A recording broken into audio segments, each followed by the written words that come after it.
Hey guys, tonight we're going to dive into the wonderfully subtle and surprisingly complex world of 18th century fan flirting. Imagine yourself stepping back in time, not to a grand battlefield or a bustling market, but to a hushed drawing room, a brightly lit opera box, or a sun-dappled garden party. You are there, perhaps in a magnificent gown or a perfectly tailored coat, amidst the soft rustle of silk and the gentle murmur of polite conversation. But beneath this veneer of decorum, a silent language is being spoken, a whispered dialogue conducted not with words, but with a simple, elegant accessory, the fan. You might think a fan is just for keeping cool on a sweltering summer day, but you would be profoundly mistaken. In this era, a fan was an extension of a lady's very self, a tool for communication so intricate that a misstep could lead to social ruin, or worse, a misunderstanding that could scuttle a budding romance. You probably won't survive this world with your modern sensibilities intact for more than 5 minutes, let alone master its unspoken rules. The stakes were surprisingly high, and the rewards, when played correctly, were even higher. So, before you get comfortable, take a moment to like the video and subscribe, but only if you genuinely enjoy what I do here. And if you are listening, drop a comment below with your location and local time. It is always fascinating to see where you all are tuning in from. Now, dim the lights. Maybe turn on a fan for that soft background hum, and let's ease into tonight's journey together. You find yourself transported not by a time machine, but by the gentle hum of our story, into the heart of the 18th century. The air is thick with the scent of lavender and a hint of something more exotic, perhaps patchouli or sandalwood. You are at a ball, the kind where candlelight dances off gilded mirrors and the soft strains of a harpsichord drift through the air. You notice her, across the room, not for her dazzling jewels or the elaborate coiffure, though both are certainly present, but for the almost imperceptible movements of the fan in her hand. It is a delicate thing, made of ivory sticks and painted silk, a miniature canvas depicting pastoral scenes or perhaps mythological figures. It is not merely an accessory, it is her voice, her confidante, her weapon. You observe her, fascinated, as she slowly opens her fan, not to its full extent, but just a crack. This isn't about creating a breeze. This is a subtle signal, a quiet declaration. Historians still argue whether the invention of the folding fan truly revolutionized social interactions or merely codified existing unspoken gestures. This particular gesture, the slightly opened fan, is an invitation, a silent question, are you interested? It is a challenge, delivered with a hint of playful daring. Imagine trying to navigate a dating app today, with only a series of specific emoji combinations. That is essentially what these individuals were doing, but with far more grace and significantly higher stakes. You might think this is all terribly romantic and charming, and parts of it certainly are, but it also speaks to a society built on strict decorum, where direct communication, especially between unmarried men and women, was often frowned upon. The fan offered a clandestine channel, a way to express feelings and intentions without uttering a single compromising word. It was a world of veiled glances and subtle movements, where every gesture held a specific, often nuanced meaning. A mainstream historical fact from this era is that the fan became an indispensable part of a lady's ensemble. Often considered as essential as her gloves or her reticule, it was not just for royalty or the upper echelons of society. Even women of the gentry would possess at least one, and often several, for different occasions and purposes. A quirky tidbit from this time is that some fans were even equipped with tiny spyglasses or mirrors, cleverly integrated into their design, allowing the user to observe others discreetly without appearing impolite. So, while she is fanning herself, she might also be getting a good look at that handsome gentleman across the room, or perhaps checking if her own elaborate wig has begun to wilt in the warmth of the bowl. The fan, you see, was a multifunctional tool, a marvel of 18th century design and social engineering. You wonder, as you watch her, if anyone ever truly mastered all the intricate nuances of fan language.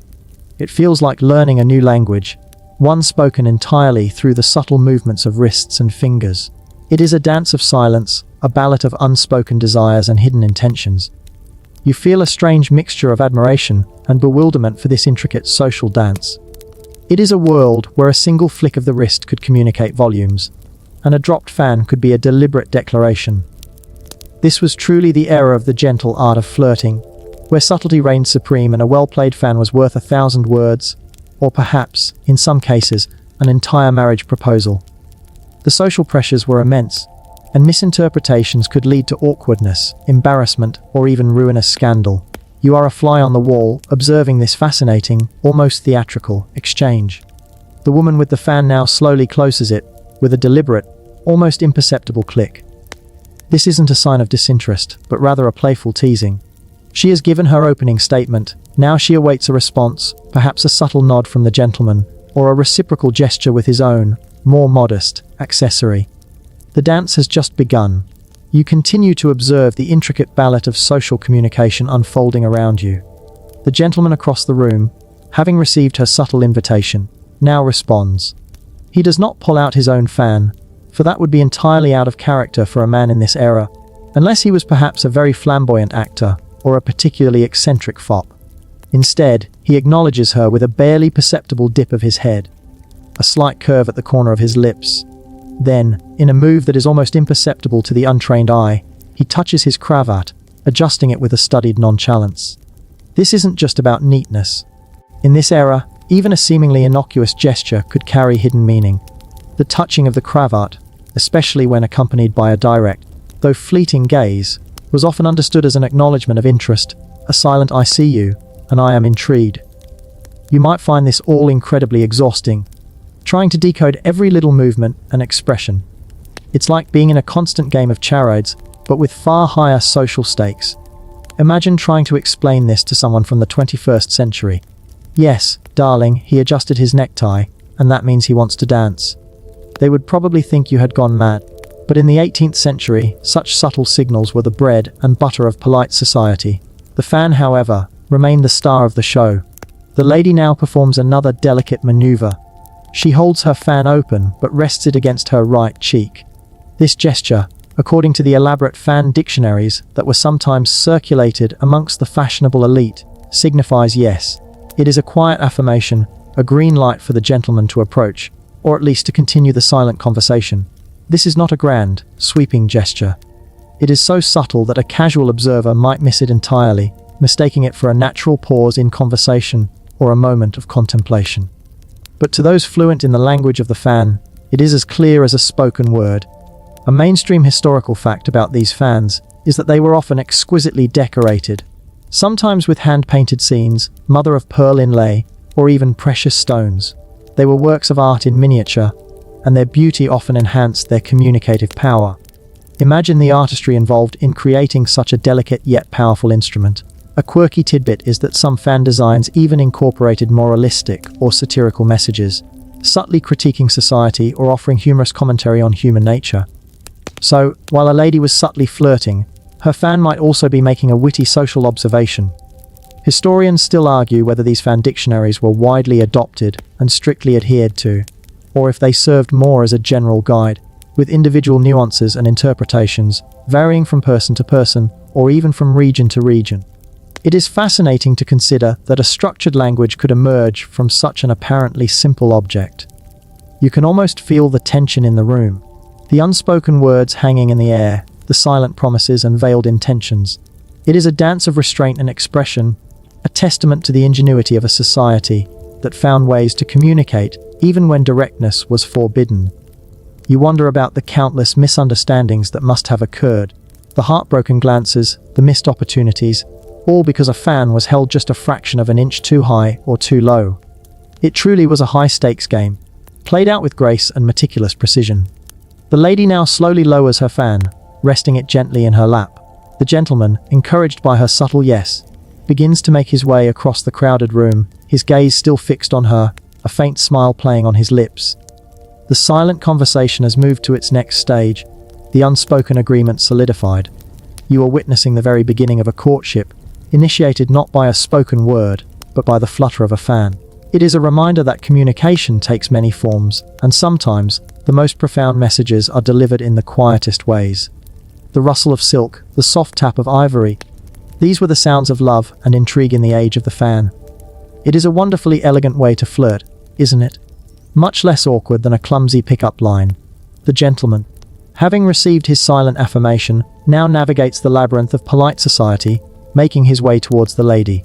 You notice how he moves, not directly, but with a practiced ease, exchanging pleasantries with various acquaintances along the way. always keeping her subtly within his line of sight.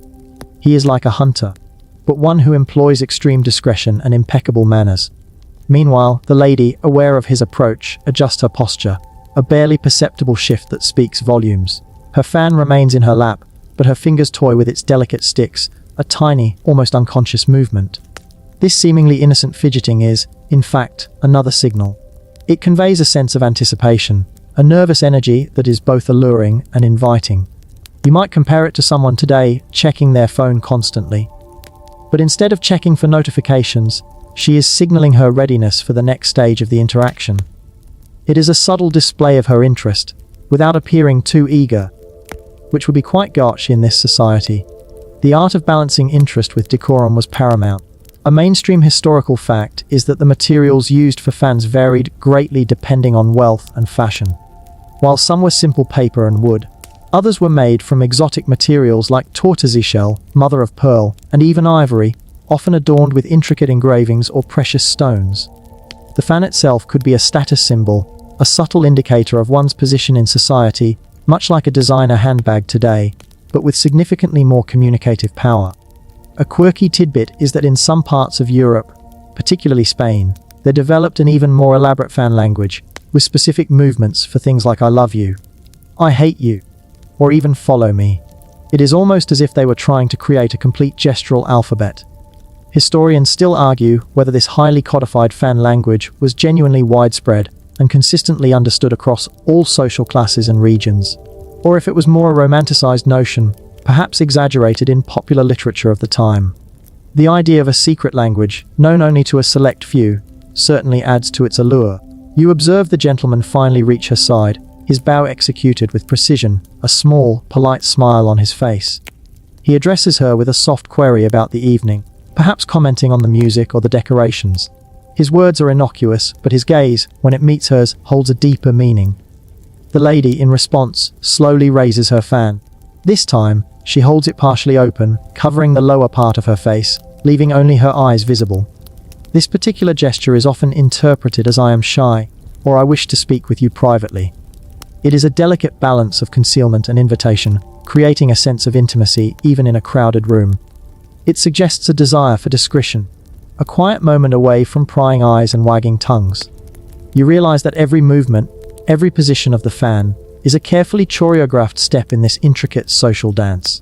There is no room for error, no space for misinterpretation. It is a world where subtlety is a virtue and discretion is a form of art. Imagine trying to conduct a sensitive conversation in a room full of people, without speaking above a whisper, using only the movement of a handheld object. It demands immense focus and an almost intuitive understanding of social cues. The stakes are high. A misinterpreted fan movement could lead to embarrassment, or worse, a damaged reputation. This is not just about flirting. It is about navigating the treacherous waters of 18th century social etiquette. The lady's eyes, visible above the fan, sparkle with a hint of amusement, a silent challenge. The gentleman, understanding the cue, subtly leans closer, his voice dropping to a lower tone. The conversation, though still seemingly innocuous to outsiders, has now shifted to a more intimate level, facilitated entirely by the elegant whisper of a fan. It is a beautiful testament to the power of nonverbal communication, a secret language spoken in plain sight, hidden in plain view. As the gentleman leans in, his voice a low murmur, the lady continues to hold her fan partially open, a delicate screen between her face and the curious world. This deliberate pose, where only her eyes are visible, serves multiple purposes. It creates an aura of mystery, drawing him closer, inviting him into her private sphere. It also allows her to observe his reactions, to gauge his sincerity, without fully exposing her own expressions. It is a strategic move in this elaborate game of courtship. You might compare it to someone today using a blurred background on a video call, creating a sense of intimacy while still maintaining a degree of separation. But here, it is far more elegant, far more intentional. A mainstream historical fact is that the design of these fans often featured intricate paintings, from romantic landscapes to allegorical scenes, which could themselves be used to convey messages. A fan depicting a shepherdess yearning for her lover might subtly suggest a lady's romantic inclinations, for example. The artwork on the fan was not merely decorative.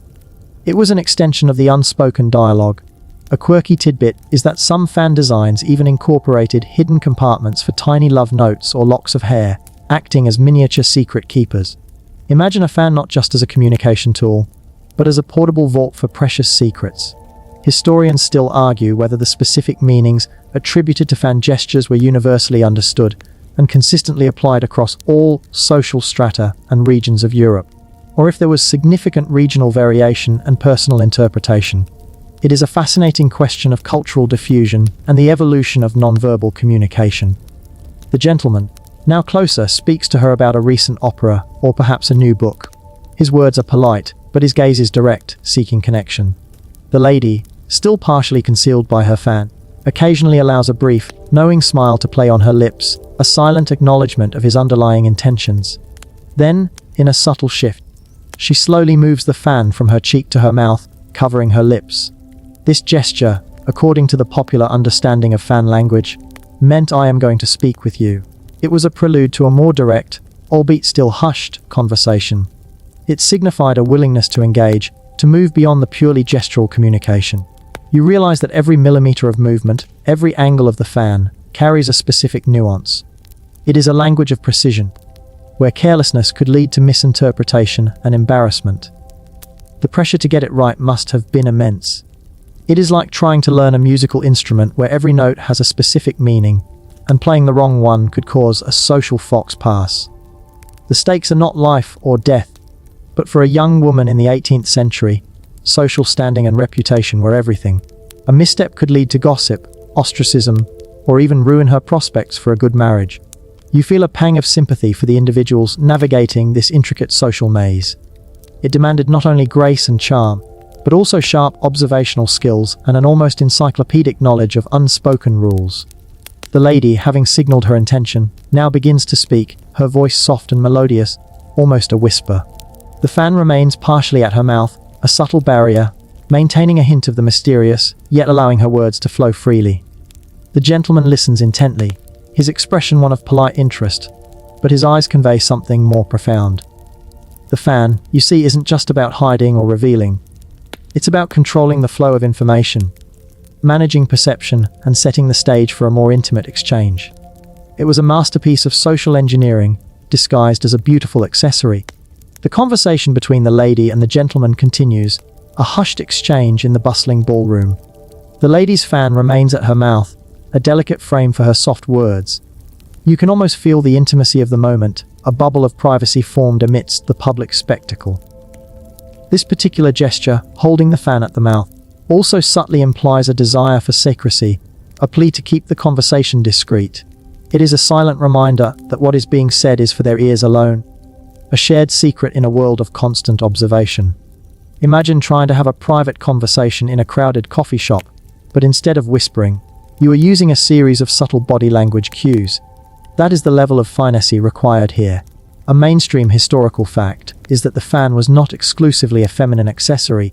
While men generally did not use folding fans for flirting in the same way women did, they did carry rigid, sometimes elaborate, fans in certain cultures, particularly in Asian societies, where they also held symbolic and communicative significance. This historical distinction highlights the unique role the folding fan played in European female social conduct. A quirky tidbit from the era is that some fan makers would even offer a fan language primer with their more expensive creations, a small pamphlet detailing the popular gestures and their meanings, essentially a quick start guide for the aspiring flirt. It's like buying a new gadget and getting a detailed instruction manual on how to use it for maximum social impact. Historians still argue whether the specific gestures and their interpretations were truly universal across all of Europe, or if regional variations and even personal preferences led to a more fluid and less rigid language than some contemporary accounts suggest. The possibility of charming regional dialects of fan flirting is certainly an appealing thought. The gentleman, captivated by her words and her alluring posture, now makes a subtle move of his own.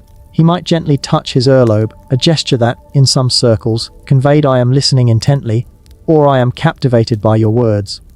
It is a responsive signal, showing his engagement without directly mimicking her use of the fan. It is a subtle acknowledgement that he is participating in this silent dialogue, even without the primary tool. You begin to appreciate the layers of communication at play here. It is not just about the fan. It is about the entire body, the gaze, the posture, the subtle movements that create a rich tapestry of meaning. It is a world where every gesture is a sentence, every movement a paragraph. The lady, having spoken, now slowly moves her fan, allowing it to rest on her chest, near her heart. This is perhaps one of the most powerful and direct fan gestures. It signifies you have won my heart, or my heart is yours. It is a profound declaration of affection, delivered with utmost grace and without a single spoken word. You can almost feel the weight of that gesture, the culmination of the silent dance that has unfolded between them. It is a moment of vulnerability, subtly expressed, yet deeply felt. This is not casual flirting. This is a step towards a serious emotional connection, perhaps even a proposal of marriage. The beauty of it lies in its understated power, the way such a profound sentiment can be conveyed with a simple, elegant movement. You understand now why the fan was so central to 18th century courtship. It allowed for expressions of deep emotion in a society that valued restraint and decorum above all else. It provided a canvas for unspoken feelings, a bridge between two souls navigating the intricate dance of love and desire. The air around them seems to thicken with unspoken emotion, a quiet intensity that draws you in. The lady's fan resting against her chest, a silent declaration of affection, creates a palpable intimacy between her and the gentleman. This powerful gesture is a clear signal that the silent courtship is progressing, and the unspoken dialogue is nearing a significant turning point. You can almost feel the weight of the moment, the hushed understanding that passes between them. It is a testament to the sophistication of this non-verbal communication. A mainstream historical fact is that during the 18th century, fans were often exchanged as gifts between lovers, sometimes with miniature portraits or locks of hair woven into their design, further cementing their role as symbols of affection and commitment. These fans became cherished keepsakes, imbued with personal meaning and memories.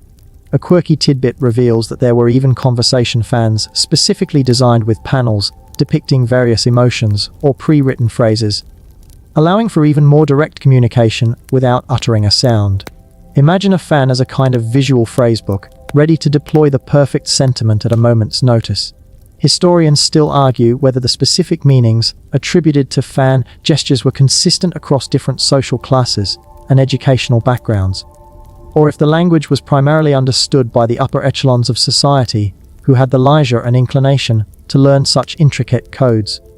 It makes you wonder how common misunderstandings might have been. The gentleman, having received this profound signal, now understands the depth of her feelings.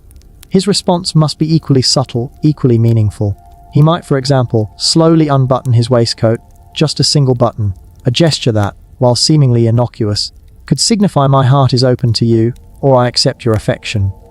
It is a mirroring of her vulnerability, an echo of her silent declaration, but adapted to the masculine code of conduct of the era. You realize that this dance of gestures is not unilateral. It requires participation and understanding from both parties.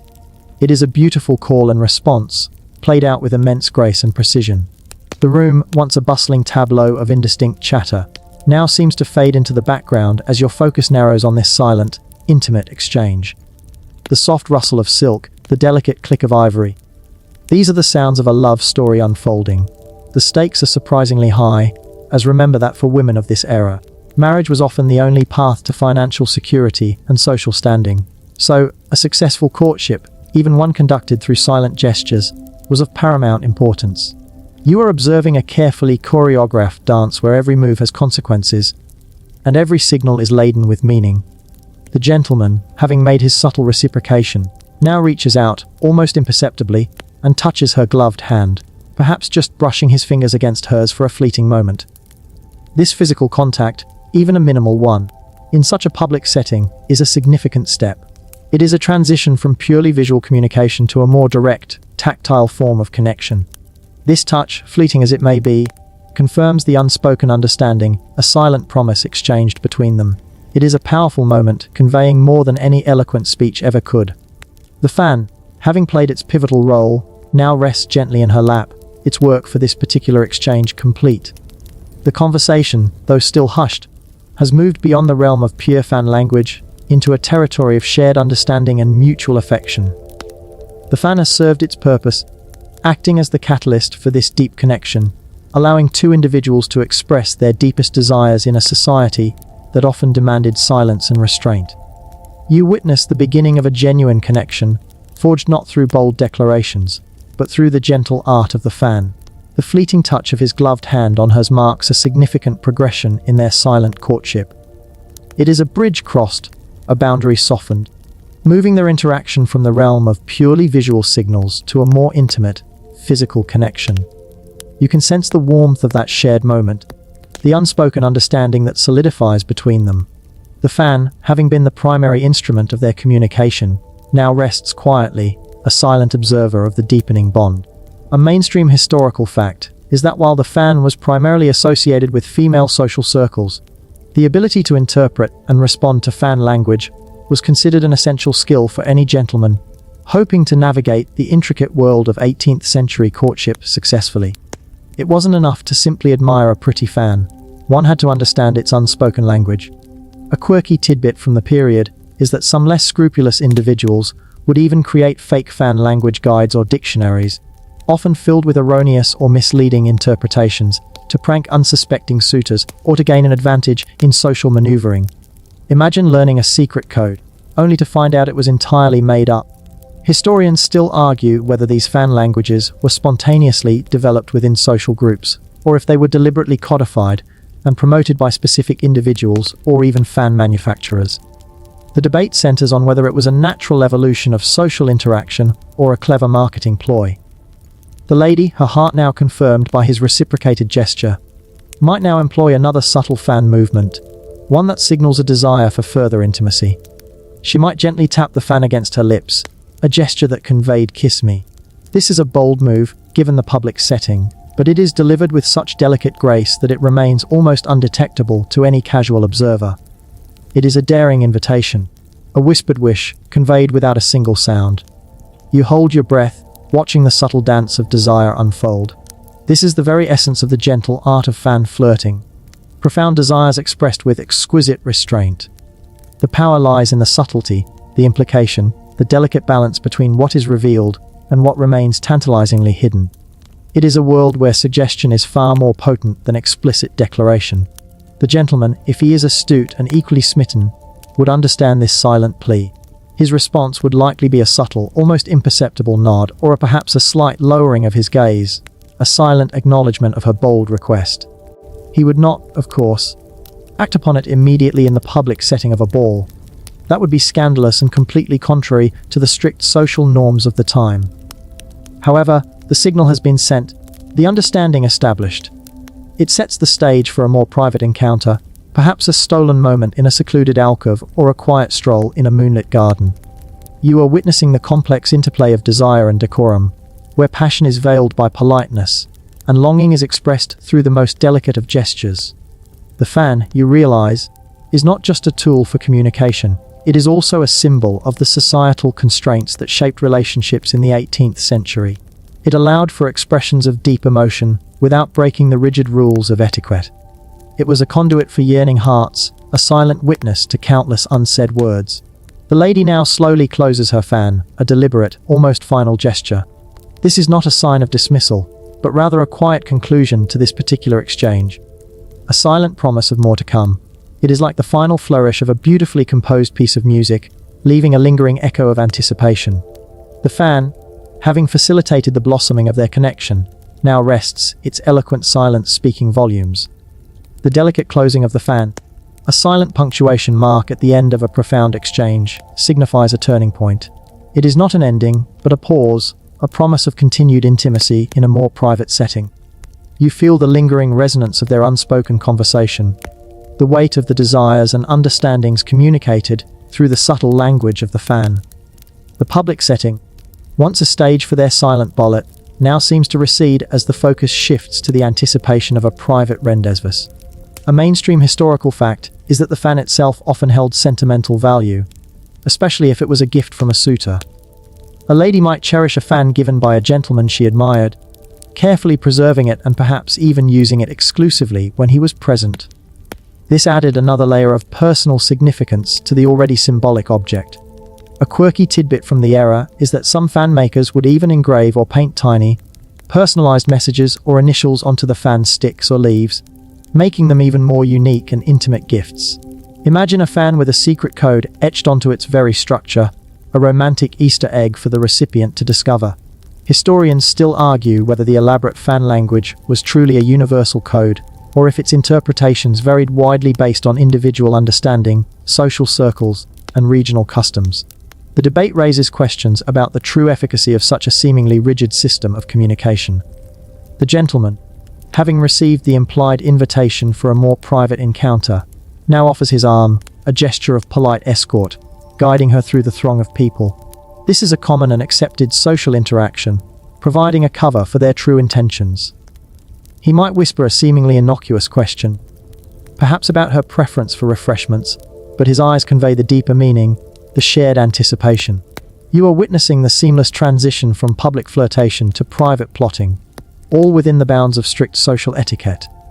The fan, now closed and perhaps tucked into her reticule or held loosely in her hand, has performed its initial duty. It has opened the door to a deeper connection. The conversation, though still outwardly superficial, now carries an undercurrent of excitement and shared secrets. The subtle brush of their arms as they walk, the faint scent of her perfume. These are the new signals, the tactile manifestations of their growing intimacy. You observe how effortlessly they navigate the social landscape, maintaining appearances while pursuing their own desires. It truly is a testament to the sophistication and cunning required to thrive in 18th century polite society. It is like watching two master chess players, each move carefully considered, each strategy executed with precision, all while appearing to be simply enjoying a pleasant evening. The social pressures to maintain decorum were immense, and any blatant display of affection could lead to scandal and ruin. The fan provided a safe, elegant, and effective way to bypass these restrictions. The lady, as they walk, might allow her closed fan to brush lightly against his hand, a delicate, almost accidental touch that reinforces her earlier unspoken message. It is a subtle reconfirmation, a playful reminder of the kiss me gesture she had made earlier. This tiny, seemingly insignificant contact speaks volumes to the gentleman, reminding him of her desire and anticipation. It is a beautiful example of how the fan, even when closed, could continue to play a role in their silent dialogue. The fan is not just an object, it is an extension of her will, her desires, her very essence. You realize that in this era, every single object, every single movement could be imbued with meaning, transforming ordinary interactions into a rich tapestry of unspoken communication. The closed fan, resting quietly in the lady's hand, continues its silent narrative, subtly brushing against the gentleman's arm as they navigate the crowded ballroom. This seemingly accidental contact is, in fact, a deliberate reinforcement of her earlier, more direct fan signals. It is a whisper of continued interest, a gentle reminder of the intimacy that has just unfolded between them. You understand that even when the fan is no longer actively being used for a specific gesture, its mere presence, and the way it is held or allowed to make contact, continues to contribute to the unspoken dialogue. It is like a persistent melody that lingers after the song has ended. A mainstream historical fact is that the fan was a popular subject in 18th century art, often depicted in portraits and genre paintings, highlighting its importance as both a fashion accessory and a social tool. These artistic representations offer valuable insights into how fans were used and perceived in daily life. A quirky tidbit from the period is that some fan makers would even offer custom designs, allowing patrons to incorporate personal symbols, family crests, or even secret messages directly onto the fan's surface, making them incredibly unique and deeply personal objects. Imagine having your own private code woven into the very fabric of your fan. Historians still argue whether the concept of a rigid, universal fan language was more a romanticized notion promulgated by popular fiction and etiquette guides of the time, or if a more fluid and context-dependent understanding of gestures was actually in practice. This debate points to the difficulty of reconstructing nonverbal communication systems from historical sources. The gentleman, keenly aware of the subtle brush of the fan against his arm, might respond by subtly adjusting his grip on her arm, a gentle pressure that acknowledges her unspoken message. It is a quiet affirmation, a promise of continued attention and mutual desire. This unspoken exchange, a silent conversation conducted through touch and the gentle presence of the fan, deepens the sense of intimacy between them. You are observing a masterpiece of subtle communication, where every gesture, Every touch is imbued with layers of meaning. The public setting acts as a paradoxical enhancer for this private exchange. The presence of others demands discretion, forcing the communication into these elegant, veiled forms, which in turn makes the connection feel even more profound and exclusive. It is a shared secret, witnessed only by you, the silent observer. You begin to appreciate the immense social intelligence required to navigate this world. It is not just about memorizing gestures. It is about understanding context, reading intentions, and responding with appropriate subtlety. It is a constant negotiation of social boundaries and personal desires. The pressure to maintain decorum, while pursuing personal interests, must have been incredibly high. Imagine the sheer mental effort involved in constantly monitoring your own movements and deciphering those of others, all while maintaining a facade of polite indifference. The lady, as they approach a slightly more secluded alcove, might then make one final, deliberate gesture with her closed fan. She might tap it gently against her chin, a signal that, in the lexicon of fan language, meant I am thinking of you, or I am waiting for you. It is a delicate nudge, a reminder of their shared anticipation for a more private moment. This final, quiet gesture, delivered with exquisite grace, cements the understanding between them, setting the stage for the next, more intimate chapter of their courtship. The fan, having initiated, guided, and deepened their connection, now signals the transition to a new phase, its work for the public sphere complete. The delicate tap of the closed fan against her chin, a subtle, almost imperceptible gesture, sends a final, potent message to the gentleman: I am thinking of you. I am waiting for you. This quiet anticipation, a silent promise of future intimacy, hangs in the air as they drift towards a more secluded part of the ballroom. You sense the shift in atmosphere, the subtle change from the public performance of polite society to the whispered prelude of a private rendezvous. The fan, now a silent accomplice, has performed its final flourish in the grand theatre of the ballroom. A mainstream historical fact from this period is that the practice of fan flirting was not limited to balls and grand events.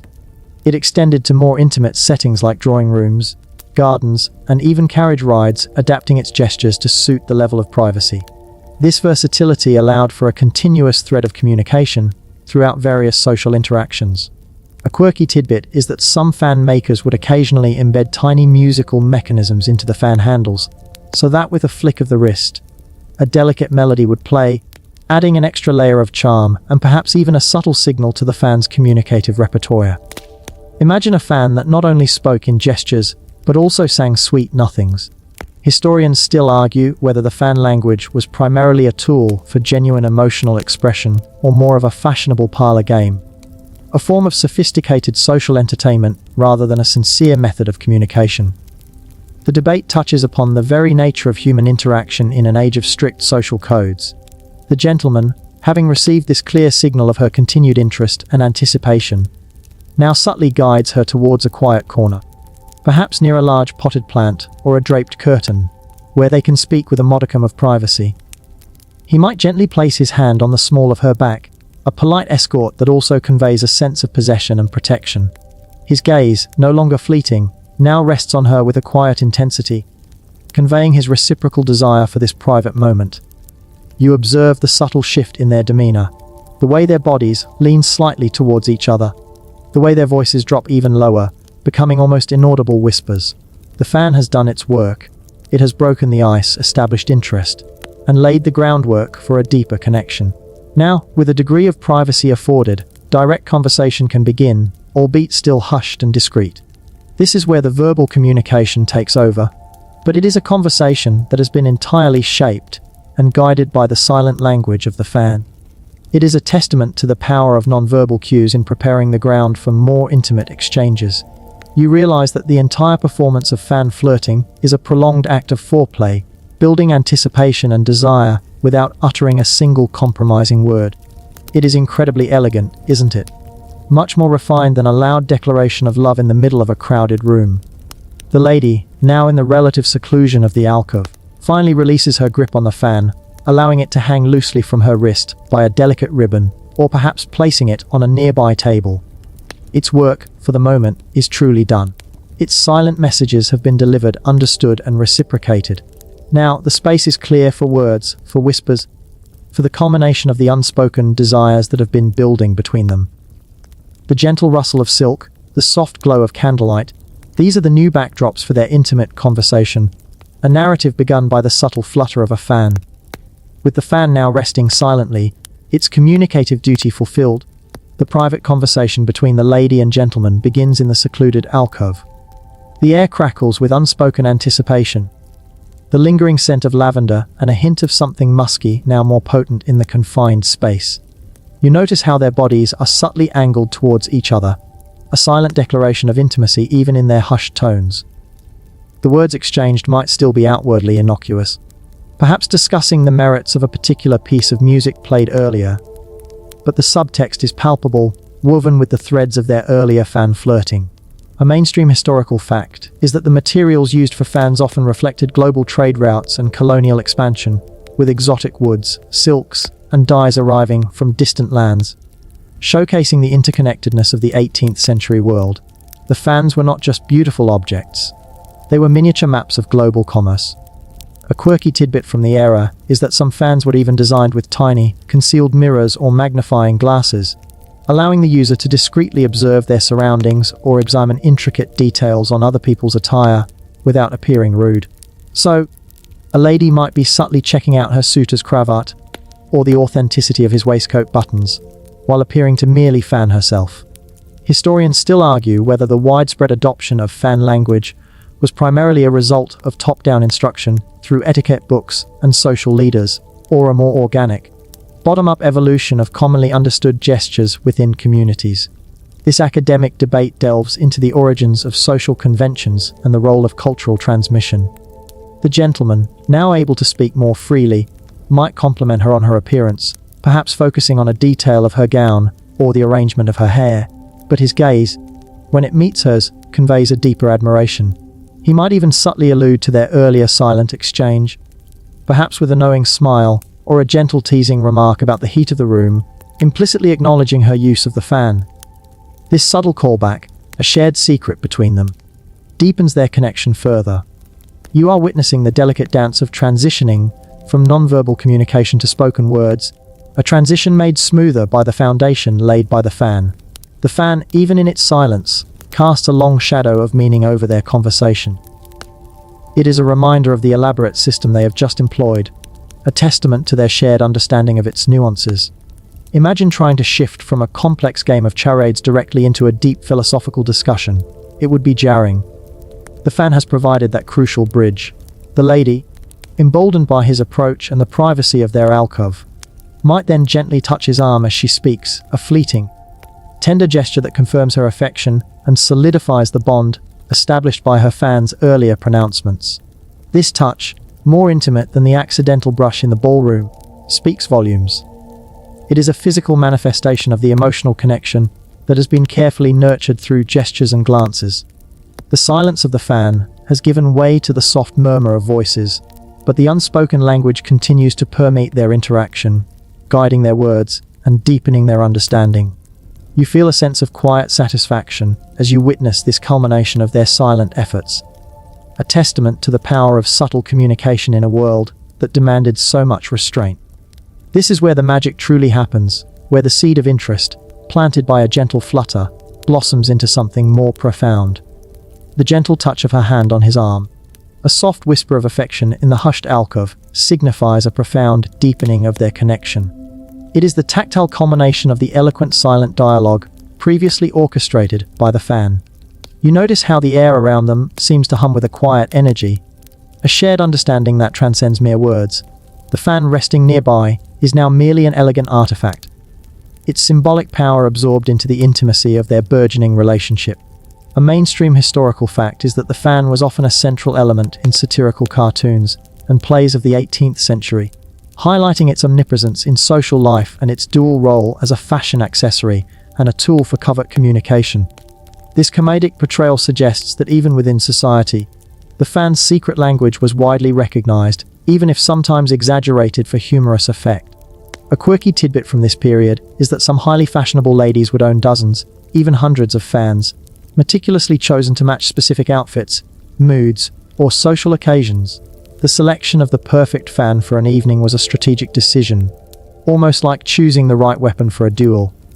but a duel of wits and charm. Historians still argue whether the strict rules of fan language were primarily a tool for women to exert agency and control in a patriarchal society, or if they were merely another form of societal control, limiting women's direct expression and forcing them into more subtle forms of communication. This debate explores the power dynamics inherent in historical social codes. The gentleman, responding to a touch, might subtly lean in closer, his voice dropping to an even lower register, almost a conspiratorial whisper. He might begin to speak of his true feelings, or perhaps express his admiration for her wit or charm, acknowledging the intellect and personality beneath the graceful facade. This transition from polite pleasantries to more personal confessions marks a significant shift, a brave step into emotional vulnerability. You are witnessing the delicate balance between restraint and expression that defined relationships in this era. Even in relative privacy, overt declarations were often avoided, replaced by veiled compliments and implied affections. The fan, having taught them the art of subtlety, continues to influence their verbal exchange, guiding their words to be as nuanced and suggestive as their earlier gestures. The conversation flows, punctuated by soft laughter and knowing glances. The external world, with its bustling ballroom and curious onlookers, fades into an indistinct hum. Their alcove becomes a private world, a sanctuary for whispered confessions and nascent dreams. The lady, in return, might share a personal anecdote or a fleeting thought, something she would not utter in louder company. This mutual sharing, this gentle unfolding of their inner selves, deepens the emotional connection that the fan had so skillfully initiated. You realize that the entire process of fan flirting was a sophisticated filter, weeding out the unobservant or the tactless, ensuring that only those truly attuned to the subtle rhythms of social interaction could progress to such intimate conversations. It was a test of character and wit played out with grace and charm. The fan, silent now, has left its indelible mark, shaping the way these two individuals connect, making their bond all the more profound for the subtle journey they have taken together. It truly is a fascinating testament to the enduring power of unspoken understanding. The whispered confessions in the secluded alcove, spurred by the intimate touch and fostered by the groundwork of fan flirtation, weave a tapestry of deepening connection. You are immersed in the quiet intensity of their shared moment, a bubble of intimacy in a world of bustling formality. The fan, though silent, remains a potent symbol of the journey that brought them to this point, a testament to the power of unspoken desires. A mainstream historical fact is that fan manufacturing was a significant industry in the 18th century, particularly in France and England, employing skilled artisans who specialized in carving, painting, and assembling these intricate objects. The sheer volume and variety of fans produced speaks to their widespread popularity and cultural importance. A quirky tidbit is that some fans were even designed to be reversible, with different scenes or colors on each side, allowing a lady to subtly change her message or mood with a simple flip of the wrist. It was like having two different personas at your fingertips, ready to be deployed at a moment's notice. Historians still argue whether the historical accounts of elaborate fan languages were entirely accurate, or if they were romanticized or exaggerated for literary effect, making it difficult to fully ascertain the precise level of detail and universality of these codes in actual practice. The line between historical fact and delightful anecdote can often be blurry.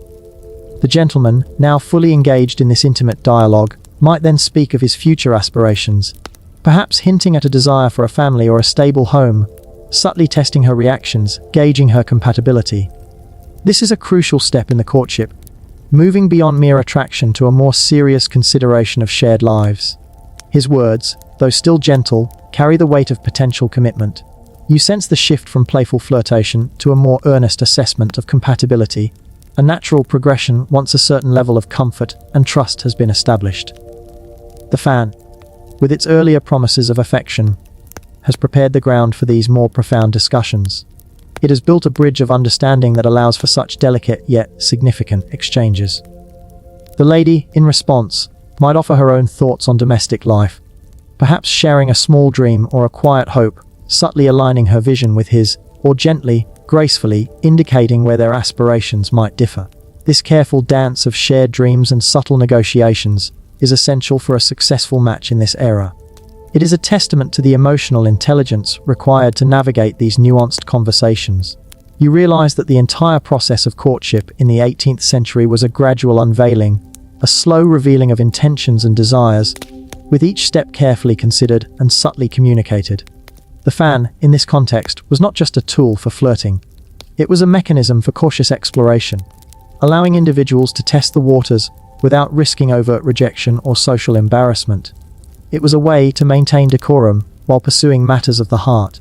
The soft murmur of their voices, the almost imperceptible movements of their hands as they occasionally gesture, all contribute to the intimate atmosphere. The fan, lying quietly, a silent witness, has brought them to this precipice of shared possibility. It has enabled them to speak volumes without words, and now, to whisper their dreams in a world that demands silence. The intimate whispers of future aspirations and shared dreams continue to weave themselves around the lady and gentleman in their secluded alcove. This is where the true compatibility test begins, where the gentle art of fan flirting blossoms into the serious business of assessing a life partner. You feel the weight of these quiet conversations, the unspoken hopes and fears that underpin their polite exchange. The fan, though physically absent from their immediate interaction, is still very much present in the underlying trust and understanding it helped to build. A mainstream historical fact is that the fan was also used as a mourning accessory, with specific designs and materials, often black or dark colors, signifying a period of grief. This dual purpose highlights its deep integration into all aspects of 18th century social and emotional life, from joyous flirtation to somber remembrance. A quirky tidbit from the period is that some fan makers would even offer a repair service for beloved fans, understanding their sentimental value and the desire to preserve these cherished objects for generations. Imagine a fan being passed down through a family, each scratch and faded paint mark telling a story of past flirtations and quiet moments. Historians still argue whether the perceived formality and rigidity of 18th century courtship, as depicted in literature and etiquette guides, accurately reflects the lived experiences of individuals, or if there was more spontaneity and genuine emotion in everyday interactions than these sources suggest. This debate explores the gap between prescriptive social norms and actual human behavior. The gentleman, having laid bare some of his ambitions, might then offer a delicate compliment that transcends mere flattery, perhaps praising her intellect or her kindness, qualities that suggest a deeper appreciation beyond her physical beauty. This indicates a shift from initial attraction to a more holistic admiration for her character, a vital component for a lasting union. You observe the subtle cues in her reaction, a slight softening of her gaze, a faint blush that spreads across her cheeks. Acknowledging his sincerity, the fan, having prepared the emotional landscape, now allows for these more profound expressions of respect and affection. The intimacy deepens, not through grand declarations, but through these quiet, carefully chosen words and responsive gestures. The air in the alcove seems to thicken with unspoken meaning, a palpable sense of connection. The soft glow of the distant chandeliers casts long, dancing shadows, adding to the romantic atmosphere. You are witnessing the very foundation of a potential lifelong partnership being carefully, delicately laid. The stakes, you remember, are immensely high for both parties, particularly for the lady whose social and financial future often hinged on a suitable marriage. The fan, by enabling this nuanced communication, helped to mitigate some of the risks, allowing for a gradual exploration of compatibility before any public declarations were made. The lady, in turn, might subtly adjust her stance, perhaps turning slightly more towards him, a physical manifestation of her increasing comfort and openness. She might offer a small, personal detail about her own life or her family, a sign of growing trust and a willingness to share. This reciprocal vulnerability, nurtured in the quiet space created by their earlier fan flirtation, is what truly binds them. The fan, though silent, has created the space for these deeply personal revelations, enabling a connection that goes far beyond surface-level attraction, delving into the very core of shared aspirations and mutual respect. The delicate exchange of personal details and subtle reassurances continues in the secluded alcove, building a strong foundation of trust and mutual understanding. This is the natural progression of a courtship, initiated by the silent language of the fan, moving from veiled attraction to genuine connection. You can feel the quiet strength of their emerging bond, woven from careful words and shared vulnerabilities. The fan, now entirely out of sight, has nevertheless etched its influence deeply into the fabric of their interaction. A mainstream historical fact is that various types of fans existed beyond the folding fan, such as rigid hand screens or fire screens, used for protection from heat, or as decorative elements in homes. While these did not possess the same communicative dexterity as folding fans, they underscore the pervasive presence of fans in 18th century domestic and social life. A quirky tidbit from this period is that some fan designs incorporated a peeping hole or a small aperture, allowing the user to subtly observe someone or something without being overtly obvious.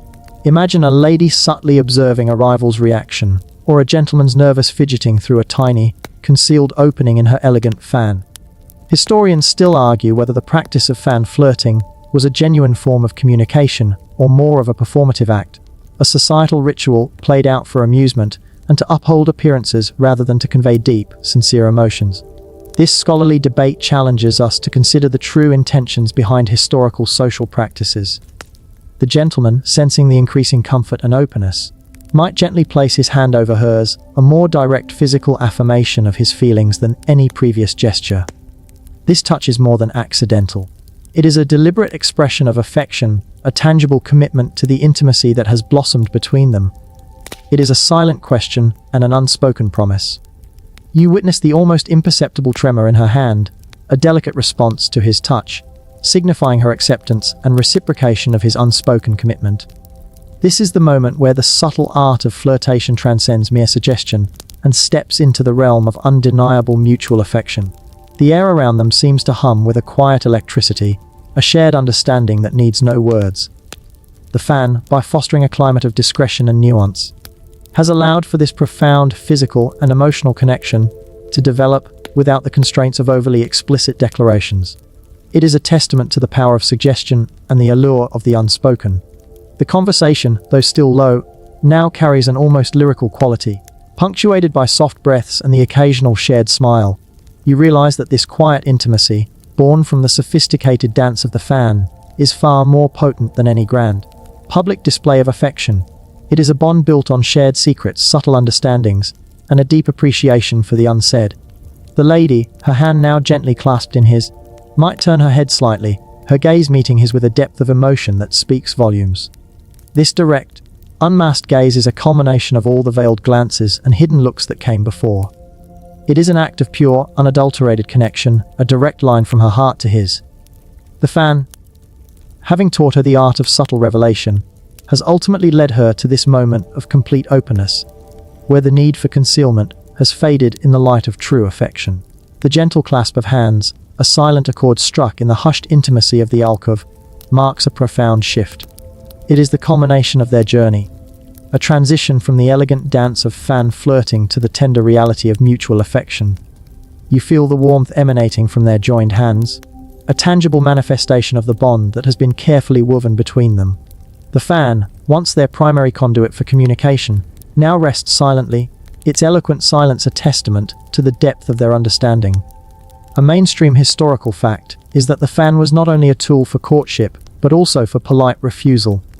A lady could signal disinterest or a gentle rejection through specific fan movements, such as slowly closing the fan, or holding it closed and shaking it slightly, providing a polite way to deter unwanted advances without causing a public scene. This versatility highlights the fan's role in navigating all aspects of social interaction, not just romantic ones. A quirky tidbit from this era is that some fan makers would even offer fans specifically designed for children, often with simpler designs and smaller sizes, suggesting that the practice of fan use, and perhaps even some rudimentary forms of fan etiquette, began at a young age. Imagine little children learning the basic gestures of polite society with their miniature fans. Historians still argue whether the documented fan languages were widely known and strictly adhered to by all members of society, or if they were primarily understood and utilized by the upper classes and those deeply immersed in the nuances of courtly life.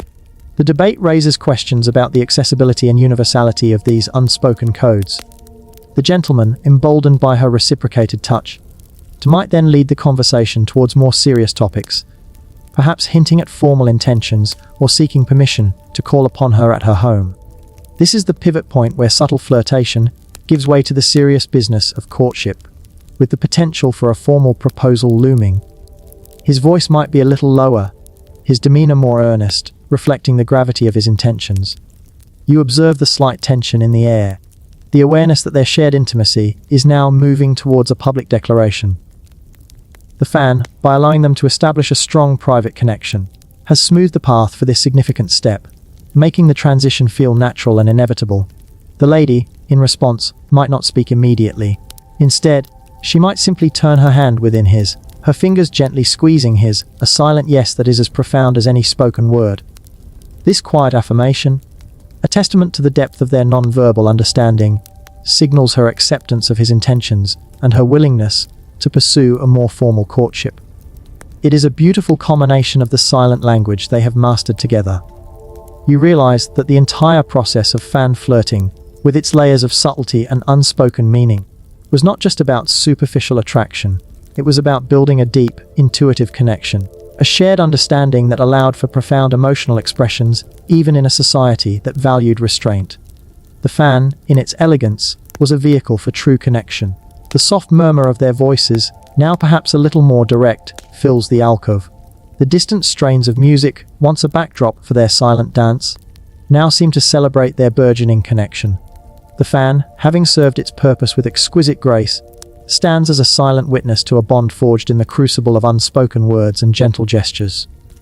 The gentle pressure of her hand in his, a silent but powerful affirmation of her acceptance, paves the way for the gentleman to articulate his more formal intentions. You sense the shift in the air, a subtle tension that hints at the serious nature of the conversation now unfolding. The fan, a silent sentinel, has witnessed the entire journey from veiled interest to profound connection. A mainstream historical fact is that fans were also used as a means of personal expression and individuality, with different designs and artistic styles reflecting the diverse tastes and personalities of their owners. A lady's choice of fan could subtly convey her political leanings, her artistic preferences, or even her sense of humor, adding another layer to its communicative power. A quirky tidbit from the period is that some fan artists would specialize in creating miniature love scenes or romantic allegories on the fan leaves, often inspired by popular literature or mythology, which could then be used by the owner to subtly hint at their own romantic desires or experiences. Imagine a fan as a tiny, wearable romantic novel. Historians still argue whether the emphasis on intricate fan language in the 18th century was a universal practice across all European societies, or if it was more prominent in specific cultural centers, such as Paris or London, reflecting regional differences in social etiquette. This debate highlights the diversity of historical social norms. The gentleman, taking a deep breath, might then formally request permission to call upon her at her home, to speak with her parents or guardians.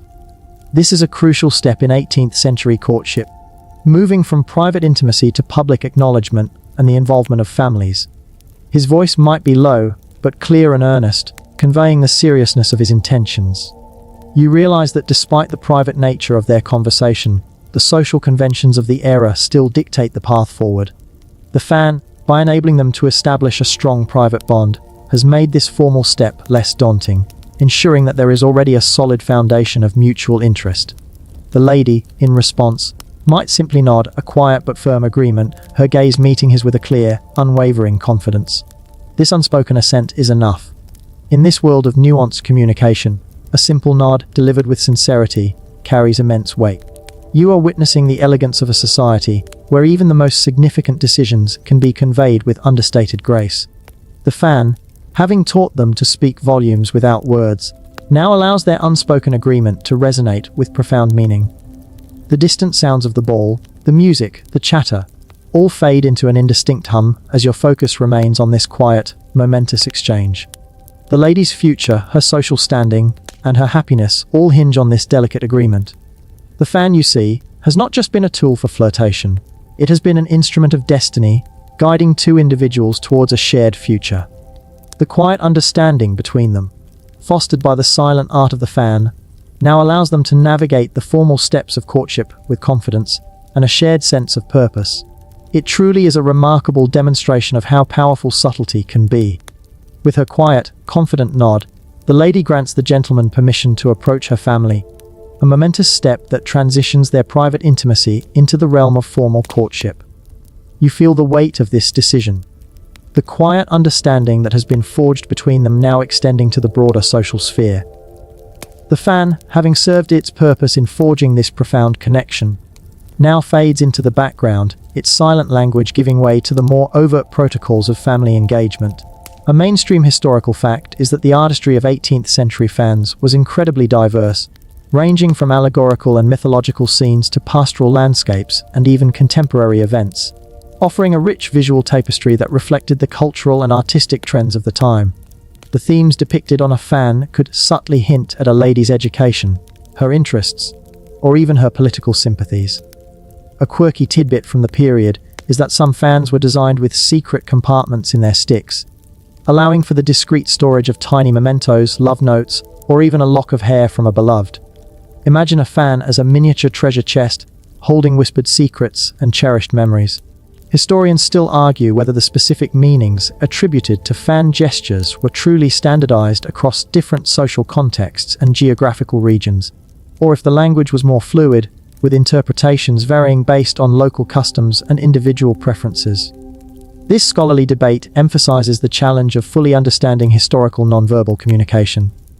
The gentleman, now having received her clear assent, gently squeezes her hand, a final, silent confirmation of their shared understanding, before he begins the necessary steps to formalize their courtship. His expression is one of quiet triumph and earnest commitment. You observe the subtle shifts in their body language, a slight lessening of the tension, a visible sense of shared purpose. The fan, in teaching them the art of subtlety and unspoken understanding, has prepared them perfectly for this next, crucial phase. The private moments, the whispered confessions, and the silent exchanges with the fan have built a strong enough foundation that the formal negotiations will be a mere formality, a public acknowledgement of what is already understood between them.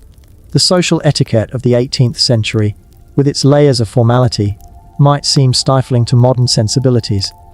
But you realize that within these constraints, individuals found incredibly ingenious ways to express themselves, to build genuine connections, and to navigate the complexities of love and desire. The fan was a master key to this intricate system. The lady, now preparing to re-enter the general company of the ball, might cast a final, lingering glance at the gentleman, a silent promise of future meetings and continued intimacy. This look, unmasked and direct, is a culmination of all the veiled gazes and subtle peeks from behind the fan. It is a testament to the journey they have shared, from tentative interest to profound connection. The fan, though no longer actively used, has set the stage for this moment of open, heartfelt communication. Its legacy lives on in the confident glances and the deep understanding that now exists between them. You understand that the gentle art of fan flirting is not just about getting attention. It is about building a connection that can withstand the scrutiny of society and lead to a genuine and lasting bond. It is a wonderfully elegant dance towards destiny. Having received the lady's silent but firm consent, the gentleman now prepares to navigate the formal channels of courtship, a process that, while less reliant on the fan, was nonetheless shaped by the intimacy it helped to foster. You observe the subtle change in his demeanor, a quiet confidence replacing the earlier playful anticipation. The fan, a silent architect of their connection, has laid a robust foundation for this next phase. A mainstream historical fact is that fans were often passed down through generations as cherished family heirlooms, carrying with them the stories of past courtships, weddings, and significant social events. This continuity across time imbued fans with a deeper, personal history, making them more than mere fashion accessories. A quirky tidbit from the period is that some satirical prints from the 18th century would depict exaggerated or comical uses of fan language, poking fun at the elaborate nature of social communication and the sometimes absurd lengths people went to in order to convey messages discreetly. Imagine a caricature of a lady fanning herself so vigorously it nearly lifts her off her feet, all to signal a single, simple message. Historians still argue whether the widespread belief in a detailed and universally understood fan language was a genuine reflection of social practice or a clever marketing tool employed by fan manufacturers and etiquette writers to increase the sales and perceived importance of their products. This academic debate prompts us to question the motivations behind historical cultural phenomena. The gentleman's immediate task is to discreetly inform his family, or perhaps a trusted confidante, of his intentions, beginning the process of formal introduction and negotiation. He might subtly adjust his coat, a gesture of settling into a new purpose, a quiet declaration of his readiness for the next, more public, stage of their courtship. You realize that while the fan allowed for private communication, the overarching structure of 18th century society demanded public validation and familial approval for any serious romantic endeavor. The fan, by enabling a strong preliminary bond, helped to ensure that these formal steps would be met with a greater chance of success. It is a testament to the ingenious ways individuals navigated strict social codes. The lady, for her part, might subtly touch a piece of jewelry, perhaps a necklace or a ring, a quiet gesture of contemplation and readiness for the impending familial discussions. This small, seemingly insignificant action reinforces her commitment and her preparedness for the more formal aspects of courtship. It is a demonstration of her grace under pressure, her ability to maintain poise even as her life takes a significant turn. You are witnessing the unseen machinations of a society that valued decorum above all else, where even the most profound personal decisions were handled with a veneer of polite formality. The fan, having been the key to unlocking their private desires, now recedes as the gates of formal society begin to open. The gentle art of fan flirting was not just about playful glances. It was about building a durable bridge between two souls, strong enough to withstand the scrutiny and demands of 18th century social conventions. It is a fascinating glimpse into a world where subtlety and grace reign supreme. The wheels of formal courtship begin to turn, set in motion by the gentleman's resolve and the lady's quiet assent, an agreement forged in the crucible of fan flirting. You sense the tangible shift from whispered secrets to polite, structured engagements. The fan, having facilitated the delicate dance of initial attraction, now assumes a more symbolic role, its earlier eloquence absorbed into the formal protocols. A mainstream historical fact is that the fan was a popular gift for special occasions, such as birthdays, weddings, or coming-out parties, often elaborately customized and presented in beautiful cases. This gift-giving tradition further cemented its status as a cherished and significant object, imbued with personal meaning and memories. A quirky tidbit from the period is that some gentlemen would secretly employ fan makers to create bespoke fans for their beloved, incorporating private jokes, hidden initials, or subtle references to their shared experiences, essentially crafting a physical testament to their unique connection. Imagine receiving a fan that is a beautiful piece of art and also a coded love letter. Historians still argue whether the decline of elaborate fan language in the 19th century was due to changing social norms that allowed for more direct communication, or if the intricate nature of the language simply became too cumbersome and unwieldy for everyday use, leading to its gradual obsolescence. This debate highlights the dynamic nature of social communication and its evolution over time. The gentleman would now embark on the traditional route, which typically involved a formal visit to the lady's residence, accompanied by a chaperone or a trusted family member. This first official visit would be a formal introduction, where pleasantries were exchanged and the groundwork for future discussions was subtly laid. His attire would be impeccable, his manners beyond reproach, a silent demonstration of his respect and serious intentions. You realize that every detail, from the cut of his coat to the precise angle of his bow, was part of a carefully orchestrated performance, designed to impress and reassure the lady's family.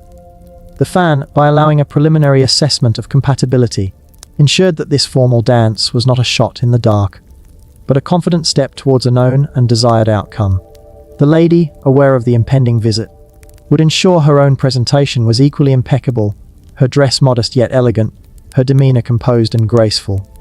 She might even subtly choose a fan that, though closed, somehow reflected the quiet confidence of their shared understanding, perhaps one with a subtle design that spoke of enduring qualities rather than fleeting desires.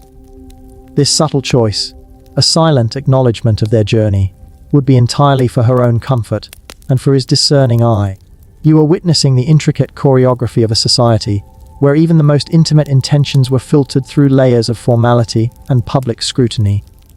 The fan, by providing a private channel for emotional connection, effectively streamlined this otherwise rigid process, ensuring that when the public steps were taken, they were built on a solid foundation of mutual affection. It truly is a fascinating testament to the enduring power of subtle communication and the ingenuity of human connection in the face of societal constraints. The first formal visit, a meticulously orchestrated affair, marks a significant departure from the clandestine whispers and subtle fan movements. You observe the shift from intimate connection to public presentation, a critical step in the formalized courtship process. The fan, though no longer actively used for communication, still hovers as a silent, powerful ancestor to the direct, yet still carefully worded, conversations now unfolding. A mainstream historical fact is that the materials for fans were often sourced globally, reflecting the expansive trade networks of the 18th century. Ivory from Africa, silks from China, and exotic woods from the Americas all contributed to the diverse array of fan designs, making each fan a miniature representation of global commerce. A quirky tidbit from the period is that some fan artists would specialize in creating conversation pieces on their fans, depicting humorous or satirical scenes that could serve as a starting point for polite social discourse, or even as a subtle way to gauge someone's sense of humor. Imagine a fan designed to break the ice, but in a very refined and artistic way. Historians still argue whether the decline in the overt practice of fan flirting in the 19th century was due to an increased emphasis on direct, spoken communication, or if it simply became less fashionable as social norms evolved and new forms of expression emerged. This debate touches upon the ebb and flow of cultural trends and their impact on human interaction. The gentleman, impeccably dressed and poised, engages in polite conversation with the lady's parents or guardians, discussing general topics like the weather, recent events, or perhaps a shared interest in literature or art. His demeanor is one of utmost respect and earnestness, conveying his serious intentions without explicitly stating them, as that would be premature. You realize that this is a performance, a carefully calibrated display of good breeding and respectable character. The fan, by allowing him to privately gauge the lady's interest and establish a preliminary connection, has provided him with the confidence to navigate this formal hurdle. He knows, from their earlier silent exchanges, that his overtures will be met with a positive reception from the lady herself, even if her parents require further convincing. The lady, present during this formal visit, would remain composed, her movements graceful, her eyes occasionally meeting the gentleman's with a subtle, reassuring glance. She might offer a demure smile or a quiet contribution to the conversation, demonstrating her intelligence and social graces. Her role, while seemingly passive, is crucial in silently endorsing the gentleman to her family. You are witnessing the intricate layers of social etiquette in action, where unspoken affirmations and careful performances are as important as any verbal declaration. The fan, through its past role in fostering intimacy, has made these formal interactions less of a cold calculation and more of a natural progression of a genuine connection. It truly is a testament to the ingenuity of a society that found ways to express profound emotions within the confines of strict decorum. The subtle language of the fan, though silent now, continues to resonate in the quiet understanding between the gentleman and the lady, an invisible thread connecting their private desires to the public spectacle of courtship. The formal visit unfolds with polite conversation and carefully measured interactions, a stark contrast to the intimate dance of the fan. You observe the subtle undercurrents of appraisal and approval from the lady's family, a critical stage in the 18th century courtship ritual. The fan, now a memory of their earlier, secret conversations, has nevertheless laid the groundwork for this public assessment, ensuring a foundational understanding exists between the potential couple. A mainstream historical fact is that the fan was a common accessory for both men and women in various Asian cultures, often used for practical purposes like cooling or as a sign of status, but also as a means of communication, showcasing the diverse global history of this versatile object. This wider context reminds us that while we focus on European fan flirting, the fan's communicative role was not unique to the West. A quirky tidbit from the period is that some fan makers would create calendar fans or almanac fans, which would feature printed calendars, astrological charts, or other useful information on their leaves, making them both fashionable and practical objects for daily life. Imagine a fan that not only helped you flirt, but also told you what day it was or what the moon phase would be. Historians still argue whether the detailed rules of fan language, as presented in certain etiquette guides, were truly adopted by the majority of society, or if they were more aspirational, providing a humorous or idealized framework for interaction that was rarely followed to the letter by everyone. This debate challenges the notion of universal adherence to historical social codes. The gentleman, having made his initial polite introductions, would subtly begin to steer the conversation towards topics that allowed him to showcase his intellect, his financial stability, or his future prospects, all without appearing overtly boastful. He might mention his estate, his business ventures, or his connections in a manner that felt natural and conversational. This was his opportunity to demonstrate his worthiness as a suitor to the lady's family. You realize that this entire social interaction is a delicate balance of impressing and reassuring, where every word and gesture carries significant weight. The fan, by allowing him to know the lady's general disposition towards him, provided a crucial advantage, allowing him to tailor his presentation with greater confidence. He isn't walking in blind, he has a silent ally. The lady, observing the interaction, might discreetly offer a glass of wine or a plate of refreshments, a small act of hospitality that subtly reinforces the congenial atmosphere and her own role as a gracious hostess. This seemingly mundane gesture is a subtle affirmation of her comfort with his presence and her endorsement of his efforts. You are witnessing the intricate dance of social acceptance, where every small action contributes to the larger picture of a successful courtship. The fan, having initiated the spark of connection, now allows for the formal, structured assessment of suitability to unfold, ensuring that the potential match is built on both personal affection and societal approval. It's a wonderful example of how personal desire and social expectation were delicately intertwined in the 18th century. The formal visit continues, with the gentleman carefully cultivating an impression of respectability and potential, while the lady's family subtly assesses his suitability. You are observing a silent negotiation, a meticulous examination of character and prospects, all framed within the polite decorum of 18th century society. The fan, though absent from this direct interaction, remains a powerful undercurrent, its earlier whisperings having forged the initial bond that brought them to this critical juncture. A mainstream historical fact is that fans were often decorated with allegorical figures representing virtues like fidelity, hope, or love, or with scenes from classical mythology that conveyed romantic themes.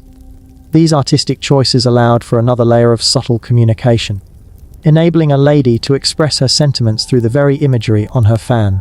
A quirky tidbit from the period is that some fan makers would offer miniature folding fans specifically designed for young girls, introducing them to the etiquette and social significance of the fan from an early age, thereby passing on the traditions of fan language through generations. Imagine a mother teaching her daughter the proper way to hold and move a fan, not just for coolness, but for communication. Historians still argue whether the language of the fan was primarily an aristocratic pursuit, a refined amusement for the upper classes, or if its basic principles permeated various social strata, offering a subtle means of communication for a wider range of people in a society constrained by rigid etiquette. This debate explores the social reach and influence of cultural phenomena. The gentleman, perhaps encouraged by a subtle nod or a polite smile from the lady's mother, might then delve into slightly more personal topics, perhaps inquiring about the family's interests or traditions, signaling his desire to integrate into their world. This is a delicate balancing act, showcasing genuine interest without appearing intrusive or overly familiar. His voice, while still respectful, might carry a warmer, more engaging tone.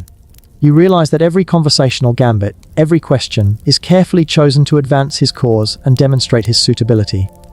The fan, having established a direct line to the lady's heart, has given him the confidence to pursue this more public and formal wooing. The lady, during this exchange, might offer a polite response, perhaps describing a family tradition or a shared hobby, her eyes occasionally meeting the gentleman's, a silent affirmation of her own comfort with his inquiries.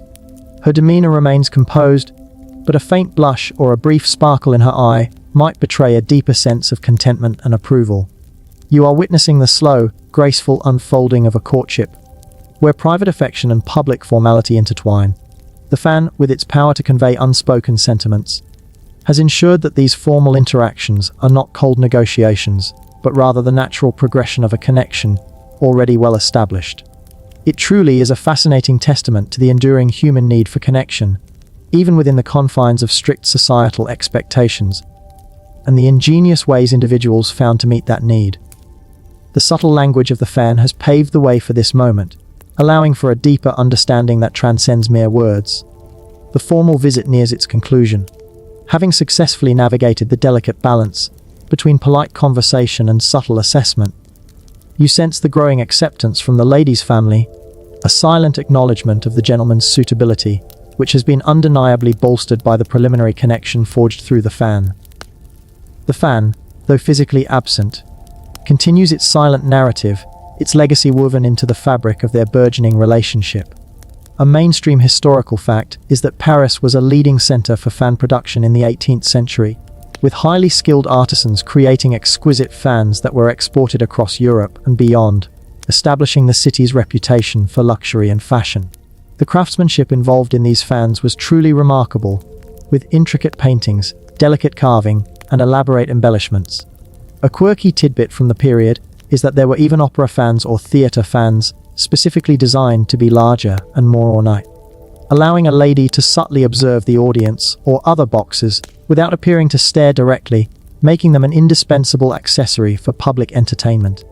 Imagine a fan that allowed you to subtly scope out the entire theatre without anyone being the wiser. Historians still argue whether the recorded instances of highly complex and specific fan language gestures were genuinely widespread and consistently understood by the general populace, or if they were primarily documented in more specialized etiquette books, and perhaps only truly mastered by a very small, elite circle of individuals. This debate questions the true reach and impact of such detailed nonverbal codes.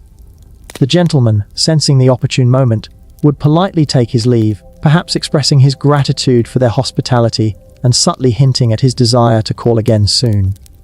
His parting words, while formal, carry a subtle promise of continued interest, a deferential acknowledgement of the next stage of their courtship. His bow would be impeccable, his gaze respectful, ensuring that his departure leaves a lasting positive impression.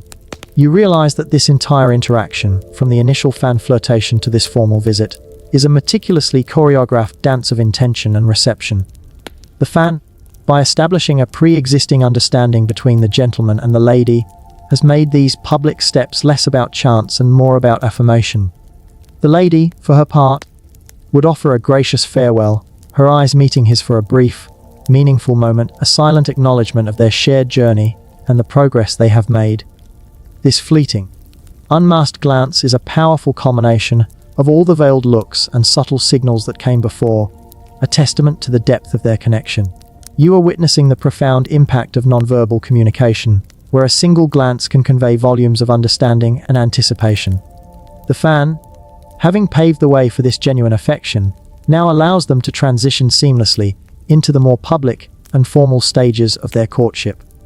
It is a beautiful testament to the power of subtlety and the enduring human desire for connection, even within the most structured of societies. The gentle art of fan flirting, you see, is not just a historical curiosity. It is a timeless lesson in the power of unspoken understanding and the elegance of delicate communication. The gentleman's departure from the lady's home, marked by a final, polite bow, signals the successful completion of the first formal step in their courtship. You sense the quiet satisfaction that settles over the household, a subtle shift in the air that speaks of approval and promising prospects. The fan, having orchestrated the initial spark, now silently presides over the unfolding of their more public and formal journey.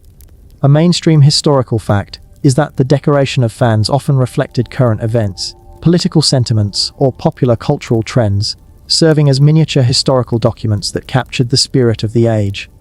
A fan might depict a recent naval victory, a fashionable new play, or a portrait of a beloved monarch, making it a functional accessory and a cultural artifact. A quirky tidbit from the period is that some fan makers would create trick fans or puzzle fans that, when opened or manipulated in a specific way, would reveal a hidden image, a secret message, or even a miniature optical illusion, adding an element of playful intrigue to the already sophisticated object. Imagine a fan that could hide a secret picture of your beloved. Historians still argue whether the decline of the fan as a primary tool for flirtation was primarily due to changing social norms that allowed for more direct expressions of emotion, or if it was simply supplanted by other fashionable accessories and forms of communication that emerged in later centuries. This debate delves into the broader evolution of social customs and trends. Following this successful initial visit, the gentleman would likely begin a series of regular calls, gradually increasing in frequency and perhaps length, each visit allowing for deeper conversations and a more thorough assessment of compatibility by both parties and their families. These visits would still be chaperoned, of course, but the increasing familiarity would allow for more genuine interaction. You realize that the painstaking process of fan flirting has significantly streamlined these subsequent formal interactions. Instead of starting from scratch, there's already a foundation of mutual attraction and understanding. The conversations, though still polite, would be less about initial impressions and more about exploring shared values, intellectual compatibility, and future aspirations. The lady, during these subsequent visits, might subtly acknowledge their shared history of fan flirting through a brief, knowing glance, a faint smile, or even a gentle, almost imperceptible gesture with her now ever-present fan, perhaps a subtle flutter or a gentle tap against her arm. These are not new signals to communicate. Rather, they are quiet callbacks, shared secrets that reinforce the depth of their established connection. You are witnessing the integration of their private, silent world into the public sphere, a testament to the enduring power of their initial nonverbal understanding. The fan, in this context, has transformed from a tool of communication into a symbol of their unique bond, a reminder of the subtle artistry that brought them together. The gentle art of fan flirting, you see, is not merely a historical curiosity. It is a powerful illustration of how deeply nuanced and sophisticated human communication can be. Even within seemingly rigid social structures, it is a reminder that some of the most profound connections are often forged in the quiet spaces between words. As the formal visits become more frequent and comfortable, the gentleman and lady, now well versed in each other's subtle cues, move further into the structured dance of courtship. You perceive the palpable shift from initial cautious inquiry to a growing sense of shared intimacy, even under the watchful eyes of chaperones. The fan, no longer actively performing its eloquent dances, now exists as a potent symbol of their unique, silent language, a quiet testament to the understanding that underpins their increasingly direct interactions. A mainstream historical fact is that the fan was a symbol of status and wealth, with the most elaborate fans being incredibly expensive due to the precious materials and skilled craftsmanship involved. Owning a collection of exquisite fans was a clear indicator of a lady's social standing and affluence, much like owning fine jewelry or rare art. A quirky tidbit from the period is that some fan makers would even offer fans that had miniature compasses or other tiny scientific instruments cleverly integrated into their design, making them not just beautiful but also subtly functional for the scientifically curious lady. Imagine a fan that could help you navigate both social circles and the literal world. Historians still argue whether the detailed documentation of fan language in 18th century etiquette manuals was a genuine attempt to standardize social communication, or if it was more a marketing strategy by fan manufacturers to increase the perceived value and necessity of their products. This debate highlights the complex interplay between cultural practice and commercial interests. During these visits, the gentleman might present the lady with small, appropriate gifts, perhaps a book, a piece of sheet music, or a bouquet of flowers, each gesture carefully chosen to reflect her known interests and to subtly convey his growing affection. These are moreover expressions of courtship, made possible by the secure foundation of mutual understanding built through their earlier fan flirtations. You realize that these gifts are not just material objects. They are extensions of his intentions, each one a tangible representation of his deepening commitment. The fan, having initially opened the door to such personal insights, continues to guide these choices, ensuring they resonate with the lady's personality. The lady, in return, would accept these gifts with grace and a polite, yet warm, smile, perhaps offering a small, appreciative comment that conveys more than just formal gratitude. Her demeanor would be one of quiet pleasure, a subtle affirmation of his efforts and her receptiveness to his advances. She might even, very subtly, use her fan to briefly shield a genuine blush, a charming sign of her unmasked pleasure. You are witnessing the nuanced unfolding of genuine affection within the confines of societal expectation. The gentle art of fan flirting, with its emphasis on subtle communication, has cultivated a level of intimacy that now allows for these more direct, yet still refined, expressions of courtship. It is a testament to the fact that true connection can flourish even in the most formal of environments, finding its own elegant ways to be heard. As the courtship progresses, the gentle art of fan flirting subtly recedes into the background, replaced by more direct, albeit still decorous, expressions of affection. You perceive the palpable sense of intimacy growing between the gentleman and lady, a testament to the strong foundation of unspoken understanding laid by their earlier fan-based communications.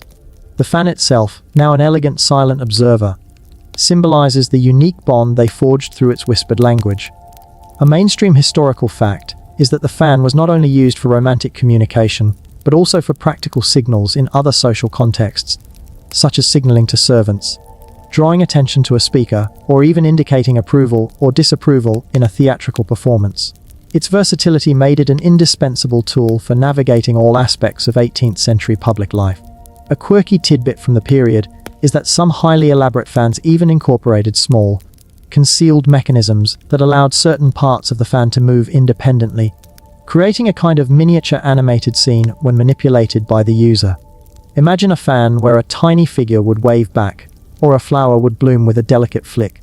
Historians still argue whether the decline of the fan as a primary tool for subtle communication was a gradual process, as social customs slowly changed, or if it was a more abrupt shift, perhaps influenced by specific fashion trends or technological advancements that offered new means of expression. This debate examines the complex forces that drive social evolution. During these increasingly intimate visits, the gentleman might subtly introduce topics relating to marriage, perhaps by discussing mutual acquaintances who have recently wed, or by musing about the joys of domestic life. These gentle probes are designed to gauge the lady's readiness for a formal proposal, and to ensure their visions for the future align.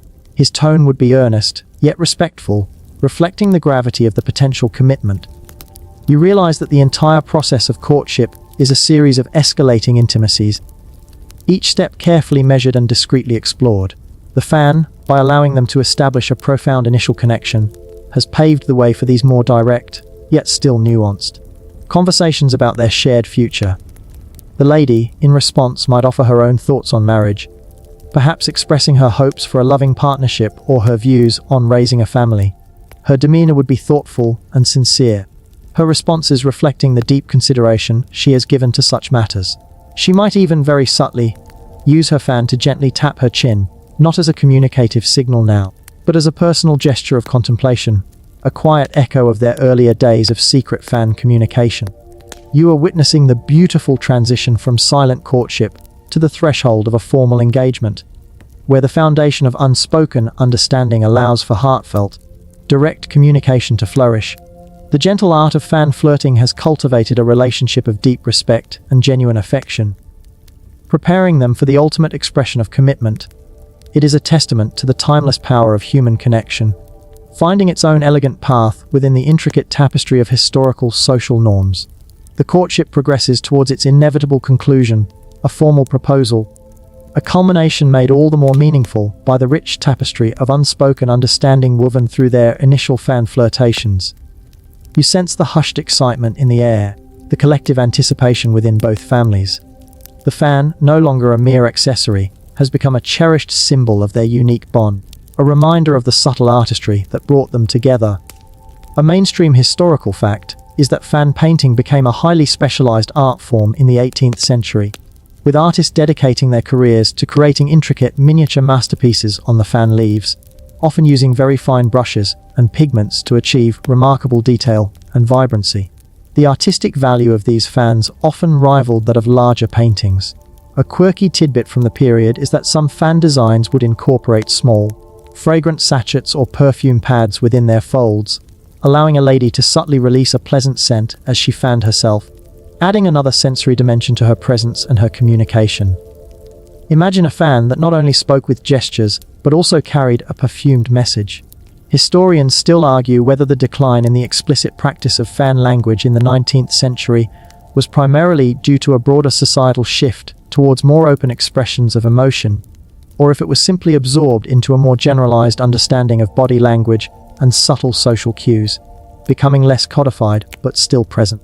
This debate explores the continuity and evolution of nonverbal communication over time. The gentleman, having received numerous subtle affirmations during their deepening courtship, would eventually choose a suitable moment and setting for his formal proposal.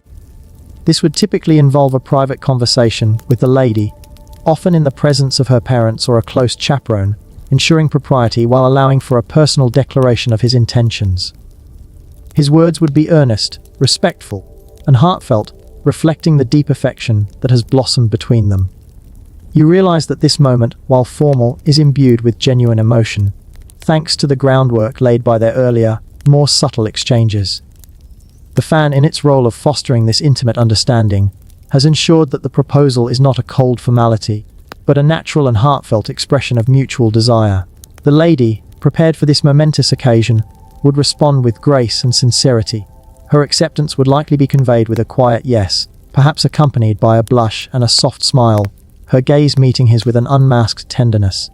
In some cases, she might even subtly reach for her fan, holding it gently, not to communicate a specific message, but as a silent acknowledgement of the journey they have shared, a comforting, familiar presence in this life-changing moment. You are witnessing the culmination of a beautifully orchestrated courtship, where every subtle gesture and unspoken understanding has led to this profound declaration of commitment. The gentle art of fan flirting, with its layers of nuance and silent promises, has brought them to the threshold of a shared future, built on a foundation of genuine affection and mutual respect. It truly is a timeless testament to the enduring power of quiet communication. The formal proposal, a moment of profound significance, marks the natural culmination of their 18th century courtship, a journey guided by the subtle, eloquent language of the fan. You feel the weight of this decision, the palpable joy and relief that now settle over the lady and gentleman, and indeed, their families. The fan, now a silent artifact, stands as a cherished emblem of their unique, unspoken bond, a testament to the delicate artistry that brought them to this point of profound commitment. A mainstream historical fact is that the fan was sometimes used to signify different stages of courtship or marriage, with specific designs or colors being associated with engaged couples or married women, adding a visual element to their social status. A fan could subtly announce a change in a lady's romantic availability or marital status. A quirky tidbit from the period is that some highly innovative fan makers would even experiment with incorporating tiny, concealed musical movements into the fan's pivot, allowing for a delicate chime or a brief melody to play when the fan was opened or closed, adding another layer of charm and sensory appeal to the communication. Imagine a fan that played a secret tune just for your beloved. Historians still argue whether the historical accounts of elaborate fan language were purely descriptive of a societal phenomenon, or if they were prescriptive, aiming to educate and encourage the use of such a sophisticated system of nonverbal communication, thereby shaping the very social behaviors they claimed to describe. This debate highlights the complex interplay between observation and influence in historical documentation. Upon acceptance of the proposal, congratulations would follow, and the formal process of engagement would commence, often involving public announcements, the exchange of rings, and the beginning of wedding preparations. This marks the full transition from private understanding to public declaration, a journey made seamless by the strong foundation of their fan-forged connection. You realize that the entire process, from the initial subtle glances across a crowded room to this joyous engagement, has been a masterclass in controlled, elegant communication. The fan, by allowing for careful exploration of feelings without overt declaration, has ensured that this momentous decision is built on a solid bedrock of mutual affection and understanding. The lady, now officially engaged, might find herself instinctively reaching for her fan, not for a specific signal, but for the comforting familiarity of its presence. A silent acknowledgement of the unique journey she has shared with her beloved. It is a symbol of their shared secret, a reminder of the quiet language that brought them together. You are witnessing the beautiful outcome of a sophisticated courtship, where the gentle art of fan flirting has not only led to a successful engagement, but has also woven an intricate, deeply personal narrative into the very fabric of their relationship. The quiet flutter of a fan, once a whispered invitation, has become a powerful symbol of enduring love and commitment, a testament to the eloquence of silence. The gentle art of fan flirting, a subtle and elegant dance of unspoken desires, has brought our lady and gentleman to the precipice of their shared future marriage. You feel the quiet satisfaction of a journey well traveled, a connection forged not through grand declarations, but through the intricate beauty of silent communication.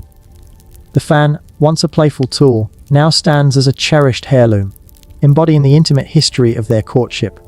A mainstream historical fact is that fan collecting became a popular pastime in the 18th century, with enthusiasts seeking out rare, historically significant or exquisitely crafted fans, often valuing them as works of art and historical artifacts as much as functional objects. This interest in fans as collectibles further cemented their cultural importance. A quirky tidbit from the period is that some fan makers would even offer transformable fans that could be cleverly reconfigured or folded in different ways to create entirely new shapes or designs, adding an element of playful ingenuity to the object itself. Imagine a fan that could morph into multiple forms, each perhaps carrying a different unspoken message. Historians still argue whether the enduring fascination with 18th century fan language in later centuries was primarily due to a nostalgic romanticism for a bygone era of elegance and subtlety, or if it represents a deeper human appreciation for the power of nonverbal communication that transcends specific historical periods. This debate probes the timeless appeal of unspoken understanding. The wedding day arrives, a magnificent celebration of their union, a public affirmation of the bond nurtured through countless subtle gestures and silent understandings. The lady, adorned in her bridal finery, might carry a fan, not for communication, but as a symbolic link to the elegant journey that led her to this moment. It is a tangible reminder of the whispered secrets and knowing glances that paved the way for her joyous walk down the aisle. The gentleman, watching her approach, would undoubtedly recall the delicate flutter of her fan, the subtle signals that first drew him into her orbit, the silent invitations that led him to this profound commitment. You are witnessing the culmination of a love story, a testament to the power of discretion, grace, and profound unspoken understanding. The fan, having taught them to speak volumes without uttering a single word, has prepared them for a lifetime of intuitive connection, a bond built on shared glances and understood silences.